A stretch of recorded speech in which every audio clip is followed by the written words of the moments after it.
मीरा का दिलकश दौर है। मैंने माना कि शायरी मीरा का दिलकश दौर है, मगर आंखों से पीने का मजा ही कुछ और है।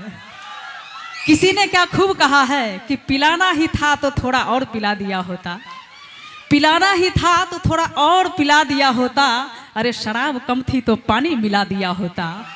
मगर मेरा कहना है कि जब मैंने अपने होठों से पिलाई जाम तो तू मदहोश हो गया, जब मैंने अपने होठों से पिलाई जाम तो तू मदहोश हो गया, फिर मैंने मारी जो एक आंख तो तू बेहोश हो गया। और सबसे पहले शांति बना के रखेंगे, धक्कम धक्का मत करेंगे। जिनको जहां जगह मिल रहा है वहीं पे बैठ जाएंगे आप लोग। जी कुछ बोल लिया जाए। बहुत पीले पिलाने की बात करते हैं, कभी नैनों से पिलाते हैं तो कभी होठ से पिलाते हैं। शांति शांति प्लीज शांत। Discipline is make a country. अनुशासन ही देश को महान बनाती है। इसलिए आपसे गुजारिश है कि प्लीज सिट डाउन, शांत होकर बैठ जाएं भैया।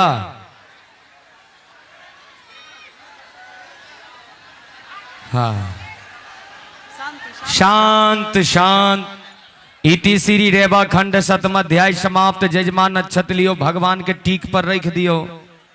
एताइन गंगलाइन धूप दीप तांबूल जथा भाग ने वेद्याइन स्वाहा।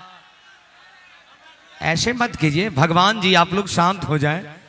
कौन सा फूल चढ़ाऊं, क्या अक्षत चढ़ाऊं, ये मुझे भी नहीं मालूम, लेकिन पीले पिलाने की बात आ रही है।